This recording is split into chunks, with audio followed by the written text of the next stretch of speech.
Hello, scholars. So as I said in my email, it's a 2 video week. Now, this video doesn't really have to deal with stuff that's happening in class, but it does have to deal with stuff that's happening around Bristol Community College, and I hope you'll pay close attention to it. So the things that I want to cover in this are first, how the CARE Act affects our school and how some of you can get some money out of that for absolutely free.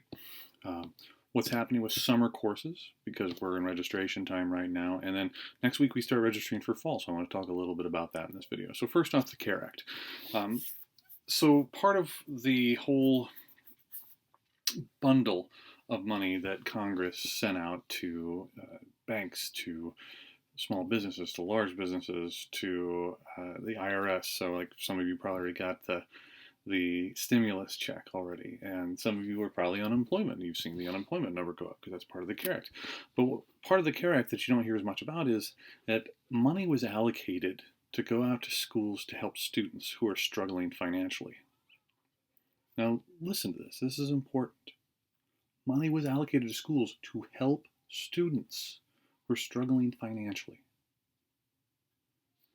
If you're having problems paying your bills right now, if you're worried about making rent, if your folks are struggling perhaps and you live under their roof, there could be some money for you at the school. Not a ton. What the allocation is up to $500. It's a one-time payout. They may do another round of it, but you are eligible to receive $500 from the school through the CARE Act, and you will not have to pay any of that back. You need to, the way I understand it, you need to have a faculty sponsor. I'm happy to do that for you. If you have another faculty member that you trust a little bit more, that's perfectly fine. I promise you I would not be offended. You should ask them. It's a really simple form. The form asks that you write out what your area of need is, that you explain how much you are asking for, anything from $1 to $500. Then you got to, we submit your phone number, your student ID number, and then if you have any ancillary documents, things like a copy of bills, right, or a termination letter from the place of business, or if you're denied um, health insurance or unemployment for some reason. Like these are things that'll help get that set up. And you might be thinking to yourself right now, oh, I'm not going to do this because there's probably too many people requesting money right now. I can, well, I don't know for certain. I feel a great certainty that that's not true.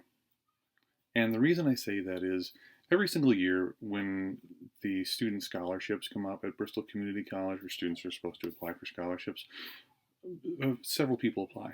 But it's been probably 5 or 6 years since like the last time enough people applied that we actually gave away all of our scholarship money. So it's reasonable for me to assume that when we have this even larger pot of money to draw from, that I very much doubt that money is going to disappear super quickly.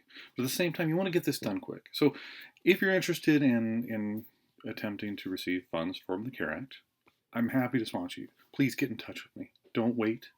Do it now. Like, pause the video even and go and send me an email while it's fresh on your mind.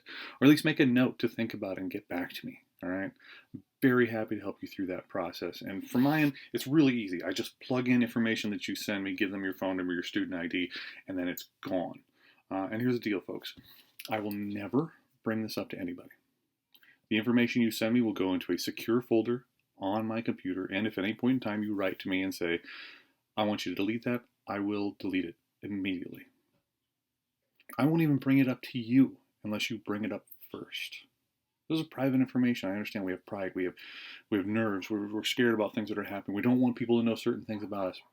But I assure you, and I know you only know as much about me from this class, but I assure you, I give you my solemn vow that I will never reveal any of this information to anybody other than yourself, again, and the care team, who will then have permission to contact you. So please let me know if you're interested in that. Now, on to summer and fall. While we have not made an official decision at this point, I'm pretty certain that summer courses are going to be online. And you're online students, so I think you're going to be okay. And my thinking is right now is if you're going to be stuck inside for a bunch of summer anyways, because we're going to slowly open things up, and then like the virus is going to pop up, and we're going to have to close things down. So like we're going to see this roller coaster ride of like opening and closing and different things for the virus. But if you're going to be stuck inside this summer, you might as well get some courses done if you're not finished, right?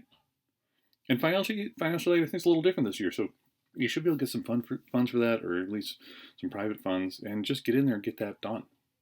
And then you'll be that much closer to graduation. I mean, some of you already know you're probably going to, like, if you're on unemployment, more likely you're going to be on unemployment for at least, like, the first part of summer courses. So, like, find some short courses that are over, like, second week of June, third week of June. Just get those done and knocked out. And one of the reasons you might want to think about doing that is because our tuition is going to go up just a little bit in the fall. Not a lot. Right? Bristol Community College remains one of the 3 least expensive institutions as far as community colleges and four-year institutions goes. It's one of the 3 least expensive institutions in all of Massachusetts. And that's not going to change with our increase. But the increase is going to go up $8 a credit. And when you think about that, for some of you that are taking 12 or 15 credits, and we're looking at like $150 over the course of a semester. Now, as far as fall courses go, right now the plan, of course, is to come back to campus, but we don't know for certain. Like, we're putting plans in place right now just to be sure, so like anybody that's teaching in the fall knows that they should be ready to transition to online life, because you can really see a very interesting situation that could play out in our classrooms where one person shows up to campus having not realized that they are carrying the COVID-19 virus. And they can infect a whole classroom of students over the course of an hour and a half. And we're just going to see a spider web of cases break out from there. And we will more than likely shut the institution down for a couple of weeks. Go to online learning. Make a quick change to try and stop that spread. So we need to be ready for the fall, because things are going to be a little bit weird, but I think we'll be more ready as far as faculty and staff go. And like most other businesses, this really took us by surprise. And you're seeing some people do some extraordinary things in your other classes. You're seeing some people do some not extraordinary things in some of your other classes. It's really tough to take an institution full of instructors that aren't used to doing these things and to move them into this situation. So I think I know, really, like when we get to the fall, if this happens again, we're going to be much more ready.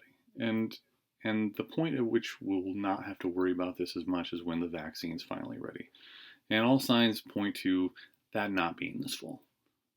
Whatever you hear on television, whatever you read in on whatever blog, please remember science. Science rules here. Science is fact. Science is immutable. And the earliest we'll start even testing vaccines in mass scale will be this fall. So that means they won't really be ready until winter at some point. And then to produce them at such a volume that we can get them out all across the United States, I mean, it may not be until next summer that happens. So start thinking about how you want to take care of school this summer, how you want to approach things in the fall, so be ready if things change very quickly. And if you need someone to sponsor you for the CARE Act, please let me know. It's really easy on my side. It doesn't take a lot of stuff from your side. They're going to check things on a case-by-case basis, and if they see a need for you, they're just going to send you some money, and that's not the worst thing in the world that could happen to you right now. Anyways, I hope all of you are staying safe. I'm going to put up a discussion board this week, and you should probably already look at it. I'm putting up a discussion board this week where you can ask me questions about what's happening now in school. I can't promise you that I'll know every single answer, but I'll do my best to find it for you. All right? So, again, stay safe, be well, let me know what you need, and I look forward to talking to all of you again here very soon.